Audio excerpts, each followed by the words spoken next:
지난주 말씀은 하나님께서 정복하고자 하신 것은 라는 말씀이었습니다.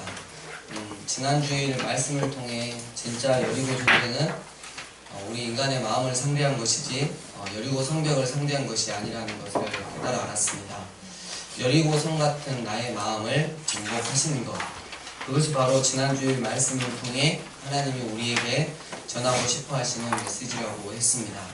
때문에 우리는 이 시간 하나님께 정복당하지 않으려고 했던 내 마음속에 여리고성을 하나님께서 무너뜨리시고 정복할 수 있도록 내어드릴 것을 제가 강구했습니다. 여리고성은 저 세상에 있는 것이 결코 아님을 바로 내 안에 있는 하나님께 결코 내어드리지 않고 있는 바로 그것이 여리고성이라고 했습니다. 때문에 이제부터 우리의 마음을 세상적인 것을 담아두는 그리고 세상적인 것을 담아두고 사는 여리고성이 아니라 하나님만이 온전히 거하시는 하나님의 성전이 되게 하자고 했습니다. 갈라디아서 2장 20절 말씀 함께 암송하시겠습니다. 살아계신 하나님의 말씀, 내가 그리스도와 함께 십자가에 못 박혔으니 너는 이제는 내가 사는 것이 아니요 오직 내 안에 그리스도께서 사시는 것이라. 이제 내가 육체 가운데 사는 것은 나를 사랑하사 나를 위하여 자기 자신을 버리신 하나님의 아들을 믿는 안에서 사는 것이다. 갈라디아서 2장 20절 말씀. 아멘. 이 말씀이 우리 삶의 실제가 되게 합시다. 여리고성을 무너뜨린 이스라엘 군은 이제 승리의 기세를 놓치지 않고 곧바로 서쪽에 위치한 아이성 공격에 나왔습니다. 느낌상 이 아이성, 그러면 아이 같은 성, 그런 느낌이 오죠? 처음부터 너무 썰렁해가지고. 아이성은 여리고성에서 북서쪽으로 약 16km 떨어져 있고요. 해발 518m가량의 산지에 위치한 성읍입니다. 인구는 대략 12,000명 정도 되었을 작은 성읍으로 추정하고 있습니다. 가나안 최고의 견고한 요새 여리고성에 비하면 정말 비교과 안 될 정도로 작고 약한 성이었습니다. 그런데 바로 이 아이성 싸움에서 이스라엘은 전혀 예기치 못한 아주 쓰라린 패배를 당하고 맙니다. 자신만만하게 아이성을 공격하러 간 3,000명의 이스라엘 군대는 제대로 싸워보지도 못하고 아이성 군사들에게 공격당해 순식간에 36명이 죽임을 당하고 간신히 도망쳐 나왔습니다. 36명의 인명손실이 큰 것은 아니었지만 여리고성 전투에서 계승을 거둔 그들에게는 이 패배는 너무나 충격적인 것이었습니다. 그래서 백성의 마음이 녹아 물같이 된지라 라고 오늘 본문 5절에서는 말씀하고 있습니다. 이전에는 가나안 군사들이 마음이 두려움으로 물처럼 녹았는데요. 이제는 거꾸로 이스라엘 백성들의 마음이 물처럼 녹아내린 것입니다. 그러나 너무 감사하게도 이스라엘의 리더인 여호수아는 전쟁에서 패한 후 곧바로 하나님 앞에 엎드립니다. 그리고 패배의 원인이 무엇인지 하나님을 통해서 알기를 원했다는 거죠. 여러분, 무엇이었을까요? 바로 불순종이었습니다. 이유 없는 패배는 없는 것입니다. 정말 여러분, 아이러니컬하게도 항상 패배의 핵심의 원인은 우리 성공의 한복판에서부터 시작이 되더라고요.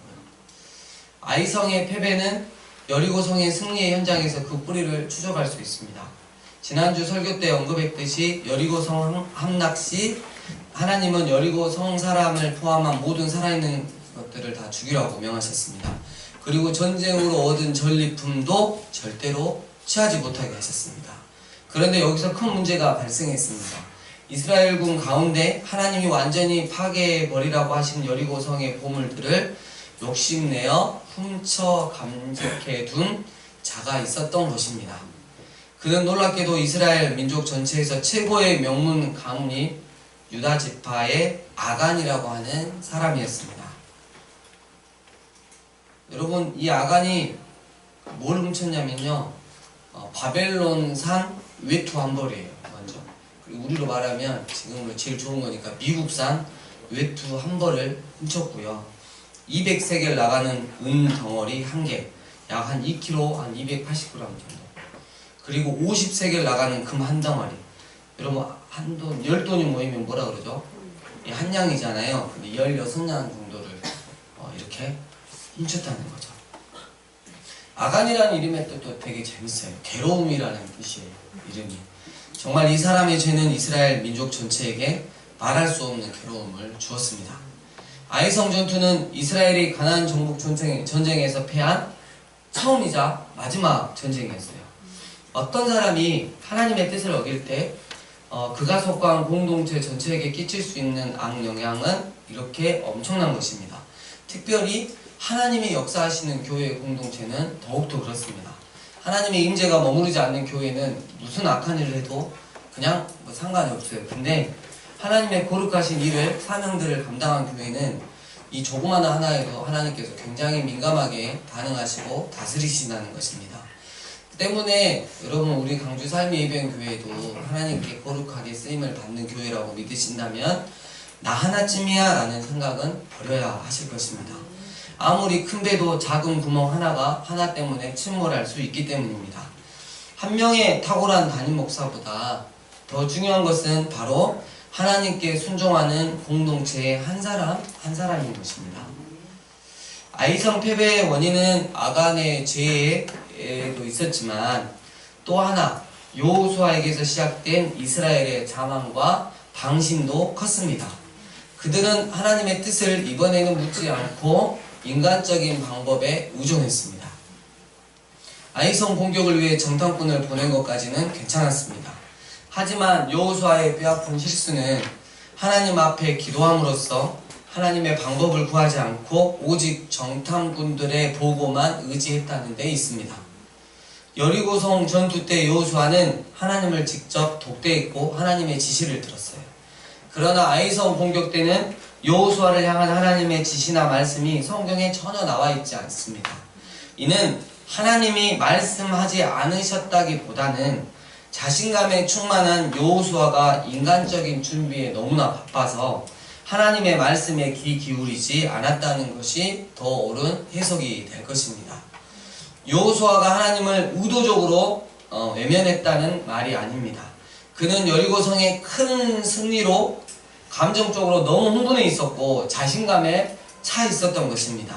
이 때문에 여리고보다 훨씬 작은 아이성을 얕잡아 보고 하나님의 뜻을 묻지 않았던 것입니다. 만일 여호수아가 여리고성 공격 전처럼 하나님 앞에 엎드려 기도했더라면 하나님은 분명 이스라엘 백성 중에 죄가 있다, 그것을 제거해야 된다 라고 분명히 먼저 알려주셨을 것입니다. 그러면 여호수아는 그 죄를 공격 전에 다룰 수 있었을 것이고, 그랬더라면 36명의 생명을 잃고 혼비백산하는 굴욕적인 패배를 당하지 않았을 것입니다. 여러분, 기도는 우리의 호흡과도 같은 것입니다. 기도가 끊어지면 호흡이 끊어진다고, 영적인 호흡이 끊어진다고 생각하시면 되겠습니다.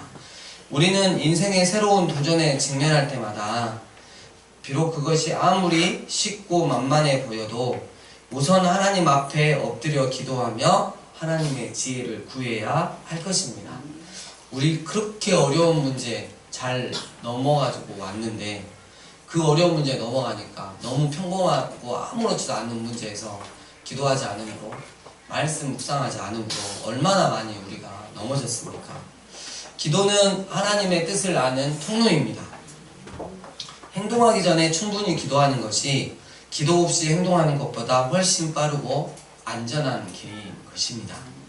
인생에서의 이 실패는 살아계신 하나님의 말씀만 붙잡고 하는 기도, 이 기도의 실패에서부터 시작됨을 우리는 항상 명심해야 될 것입니다. 내가 어떤 것에서 실패했다 그러면 하나님의 말씀이 머무는 그곳, 죄된 내 자아를 심판받고 하나님의 뜻을 받드는 그 기도의 자리가 없었기 때문에 실패한 것이라는 것입니다. 정탐꾼들은 아이성 공격에는 이스라엘 전군이 다 나설 필요 없이 2~3천 명만으로도 충분하다고 보고했습니다. 여호수아는 정탐꾼들의 말대로 했습니다. 그러나 결과는 정말 비참한 패배였습니다. 12,000명이라는 아이성 인구를 감안할 때 싸울 수 있는 아이성의 전투력은 제가 봤을 때 적어도 한 3,000명 정도는 되었을 것입니다. 또한 해발 518m가량의 고지대에 위치한 아이성은 주위가 좁은 골짜기로 형성이 되어 있어 군사들이 높고 단단한 지형을 방패 삼아 수비한다면 공격하는 쪽의 병력은 수비보다 넉넉 잡아 3배에서 한 5배 정도는 되어야 하는 게 상식입니다. 그런데 도대체 이스라엘 사람들은 왜 2~3,000명 정도로 아이성을 공격할 수 있을 거라고, 공격해서 승리할 수 있을 거라고 생각을 했을까요? 그들은 여리고성 승리에 도취된 나머지 여리고성을 무너뜨린 것이 자신들의 힘이 아니라 하나님의 능력이었음을 벌써부터 잊고 있었던 것입니다. 하나님의 능력을 잊으면서 그들은 스스로에 대해 과대평가를 하게 되었고요. 적은 또 과소평가하게 되었던 것입니다. 여러분, 너무나 익숙하고 쉬운 일인데 실패한 적이 있지는 않습니까? 약한 상대에게 말도 안 되게 참패를 당해본 적이 있습니까? 하나님을 위한 최고의 계획이라고 세웠던 일들이 너무 허무하게 무산되어 버린 경험을 한 적이 있지는 않습니까? 그런데 여러분 말이에요. 우리가 실패를 싫어하는 것보다 하나님은 우리가 패배에 젖어 좌절하고 있는 것을 더 싫어한다는 사실. 하나님은 이런 패배를 통해 우리를 다듬으신 후에 우리가 일어나 패배시키기를 원하신다는 것입니다. 아멘. 여호수아는 이스라엘의 장로들과 함께 옷을 찢고 하나님 앞에 엎드렸습니다. 하루 종일 통곡하며 머리에 먼지를 뒤집어 쓰고 기도했습니다. 여호수아의 기도 내용을 살펴보면 하나님을 약간 원망하는 듯한 표현도 보입니다. 하지만 초점은 너무나도 분명합니다. 여호수아는 진정 패배의 원인이 무엇인지 알고 싶어 했습니다. 그리고 그 원인을 즉시 해결하길 원했습니다. 하나님은 통곡하고 엎드려 있는 여호수아에게 일어나라고 말씀하셨습니다.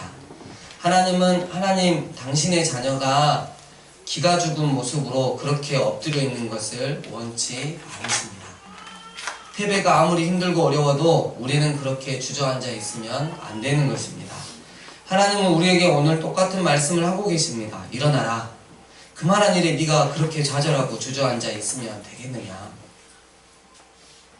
그리고는 하나님은 여호수아에게 해야 할 일을 알려주셨습니다.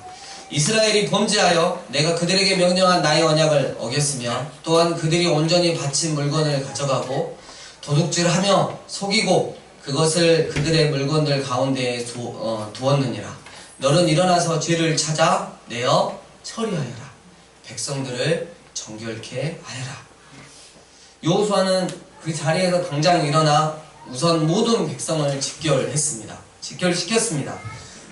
그 당시에, 지금은 아니지만 아주 특별한 하나님의 뜻을 묻는 제비뽑기를 통해 하나님 앞에 죄를 지은 범인을 찾아내는 작업을 했습니다. 여러분, 먼저 이스라엘은 12지파였기 때문에 12지파의 두령들이 다 나왔습니다. 제비를 차례대로 뽑았는데 유다지파가 딱 뽑혔어요. 그리고 유다지파 안에서도 족장들이 다 나왔어요. 족장들이 나와서 뽑는데 세라 족속이 딱 뽑힌 거예요. 그리고 세라 족속 어른들이 나와서 제비를 딱 뽑아가지고 가문들 사이에 뽑는데 삽디 가문이 뽑혔어요. 그리고 삽디 가문의 남자들이 나와서 제비를 뽑자 마침내 아간이 뽑혔습니다. 이스라엘 백성 전체가 극도로 긴장한 가운데 진행된 제비 뽑기를 통해 하나님은 분명하게 죄인을 드러내셨습니다. 제비를 뽑는 순간마다 죄인인 아간은 얼마나 두렵고 긴장되었겠습니까? 여러분, 우리는 하나님 앞에 죄 짓고는 못 사는 그런 행복한 사람임을 고백했으면 좋겠습니다. 결국 아간의 죄가 적나라하게 드러났고 아간과 전 가족이 처형을 당하게 됩니다.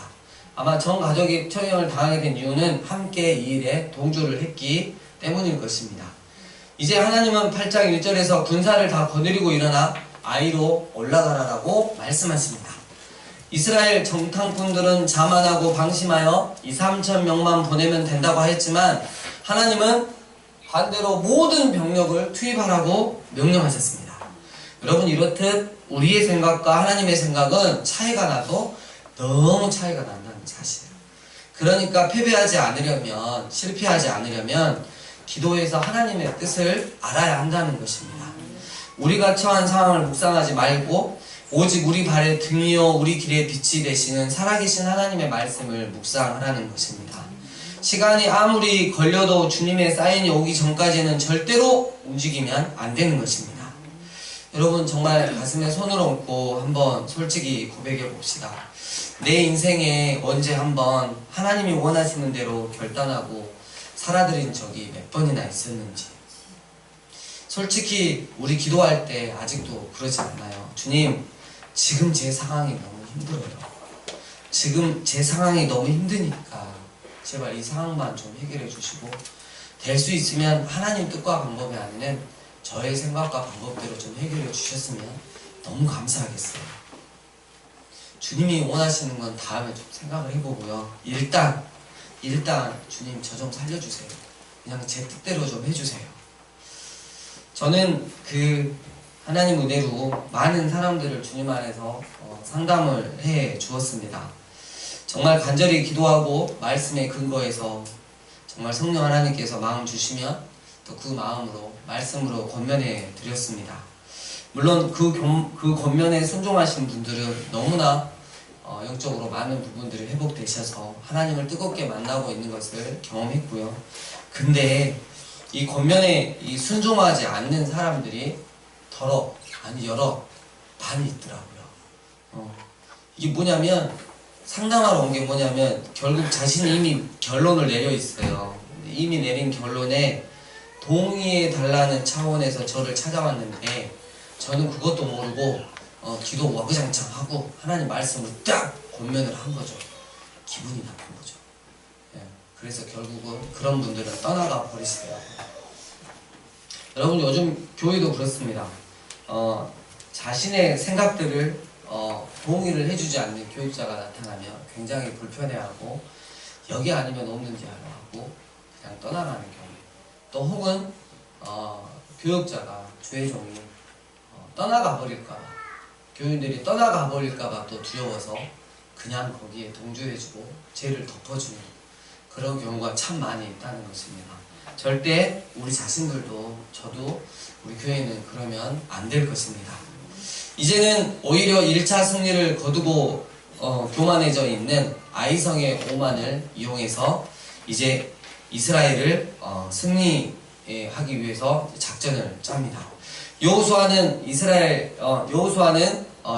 군사들 밤새도록 길갈에서부터 아이성까지 약 24km 되는 거리를 빠르고 조용하게 매복시켰습니다. 브리핑을 해드리겠습니다. PPT를 보시면 압니다. 제가 만들었습니다. 그냥 거짓말이고요. 스캔을 켰습니다. 저기 아이성이 하나가 있어요. 그 위에 북쪽에 이스라엘의 주력 부대가 거기 다 모였고요. 그러니까 정문 앞에 쓴 거죠. 그리고 베델하고 아이성 사이에 매복을 해놨어요. 몇 명을요? 5,000명을 매복을 해놨어요. 이건 이유가 뭘까? 주석책을 보면 아마 베델에 사는 사람들도 굉장히 두려움을 느껴서 아이성과 협력을 하고 여차하면 도와주려고 했기 때문에 저렇게 매복을 시켜놓고 나중에 베델에서 이렇게 문이 열리면 이 매복한 이스라엘 군사들이 다 쳐부실 수 있도록. 왜 그러냐면 여호수아가 나중에 점령한 도시들 중에 베델 성이 있더라고요. 그리고 3만 명이 아이성 서쪽에 매복을 했습니다. 저렇게 지금 딱 돼 있는 상황이에요. 이 매복 작전은 밤새 이루어졌습니다. 아침이 밝자 드디어 이스라엘 군사들의 공격이 시작되었습니다. 승리를 자신한 이 아이 왕은 다시 군사들을 이끌고 성 밖으로 아주 거침없이 달려나갔습니다. 왜냐하면 지난번에 완전히 이겼기 때문에. 여호수아의 군사들이 못 이기는 척 후퇴하자 기고만장해진 아이성의 군사들은 정신없이 이스라엘군을 추격해 나갔습니다. 그러나 자신들의 성읍을 무방비 상태로 내버려둔 채 나간 것은 아이성 사람들의 정말 돌이킬 수 없는 실수였습니다. 그때까지도 아이 군사들은 자만에 빠져 있었던 것입니다. 밤새 성 서쪽에 매복하고 있던 3만 명의 이스라엘 복병이 그 틈을 타서 텅 빈 아이성으로 몰려들어와 순식간에 성을 점령해버렸습니다. 아이성은 이스라엘군이 놓은 불길로 연기에 휩싸였습니다.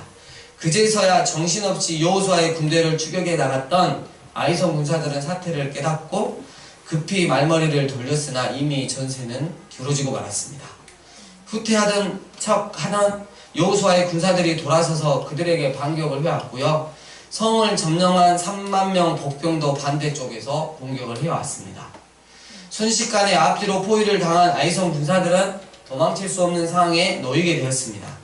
그날 1만 2천 명에 달하는 아이성 사람들은 이스라엘 군의 칼에 전멸을 당했고 그들을 도우러 달려오던 베델성 군사들도 중간에 매복하고 있던 5천 명의 이스라엘 복병에 의해 전멸을 당합니다.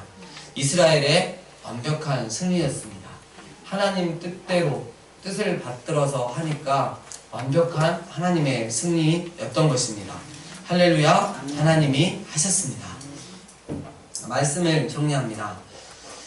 가나안 최고의 견고한 요새 여리고 성에 비하면 비교가 안 될 정도로 약한 아이성. 그러나 이스라엘 군대는 아이성에서 패하고 맙니다. 이에 이스라엘 백성의 마음은 녹아 물같이 되었습니다. 바로 그때 이스라엘의 리더인 여호수아 하나님께 바로 엎드려 패배의 원인을 여쭙니다. 하나님께로부터 답변이 왔습니다. 불순종이다. 너희 이스라엘이 살아계신 하나님의 말씀에 그들에 순종하지 않는 불순종이다. 또 여호수아 너부터 시작된 이스라엘의 교만이다. 여리고성 전투에서 승리했다고 작은 아이성을 얕잡아보고 나 여호와 하나님의 뜻을 너는 묻지 않았다. 여리고성 전투 너희가 뭐 대단해서 승리하였더냐. 이 말씀에 여호수아는 이스라엘 장로들과 함께 옷을 찢고 하나님 앞에 엎드렸습니다. 하루 종일 통곡하며 철저하게 회개하였습니다. 그러니 하나님의 은혜와 용기가 임할 수밖에 없고요. 일어나라. 그만한 일에 네가 그렇게 좌절하고 주저앉아 있으면 되겠느냐. 이제 하나님은 여호수아에게 작전을 명령하십니다. 너희의 교만으로 실패했던 아이성 전투, 이번에는 적의 교만을 이용하여 승리하라. 이에 여호수아 언약의 공동체 안에서 죄를 제거하고 군사를 다 거느리고 일어나 아이성으로 올라갔습니다. 사랑하는 강주 삶의예배교회 성도님들, 시편 139편 1절에서 4절에 이런 말씀이 있어요. 여호와여 주께서 나를 살펴보셨으므로 나를 아시나이다. 주께서 내가 앉고 일어섬을 아시고 멀리서도 나의 생각을 밝히 아시오며 나의 모든 길과 내가 눕는 것을 살펴보셨으므로 나의 모든 행위를 익히 아시오니 여호와여 내 혀의 말을 알지 못하는 것이 하나도 없으시니이다. 이러하신 여호와 하나님께 그동안 순종하지 못한 것들은 무엇이 있습니까? 아간처럼 하나님 말씀에 불순종한 것들은 무엇이 있습니까? 만약 오늘 말씀 앞에 겸손히 엎드려 하나님께 불순종하고 있는 것들을 자백하고 회개한다면 하나님이 나를 쓰시기 위해 다시 일으켜 세워주실 것입니다. 하지만 아간처럼 끝까지 자기 죄를 감고 산다면 결국 하나님께 버림받고 죽임당할 것입니다. 때문에 이 시간 우리는 네가 나에게 불순종하고 있는 것은 무엇이냐 라고 말씀하시는 하나님 앞에 내 자신을 합리화하거나 적당히 타협하려고 하는 시도를 하면 안 될 것입니다. 또 잠언서 15장 18절 교만은 패망의 선봉이요 거만한 마음은 넘어짐의 앞잡이니라. 하나님 은혜 없어도 뭐 그 정도야 내가 거뜬히 할 수 있는 거 아니야? 라는 교만한 마음을 제거합시다. 우리 인생에서 실패가 있다면 그것은 언제나 하나님 앞에서 내 자세를 낮추지 않고 하나님의 뜻을 묻는 기도를 하지 않는다는 데 있습니다. 아무리 쉽고 만만해 보여도 하나님 앞에 엎드려 기도하며 하나님의 지혜를 구해야 하는 것입니다. 또 기도해 보시면 알겠지만 나의 생각과 하나님의 생각은 아주 큰 차이가 있다는 거. 그러니까 패배하지 않으려면, 실패하지 않으려면 기도해서 하나님의 뜻을 알아야 하는 것입니다. 아무리 시간이 걸려도 매일 기도하는 게 힘들어도 나의 주권, 나의 모든 삶이 주님께 있음을 고백하는 그 기도의 자리에서 하나님께서 사인 주실 때까지는 절대로 움직이지 않는 영적인 센스도 있어야 할 것입니다. 우리는 오늘 말씀을 통해 여호수아가 이끄는 이스라엘의 패배 원인을 살펴보았습니다. 그것은 바로 불순종과 교만입니다.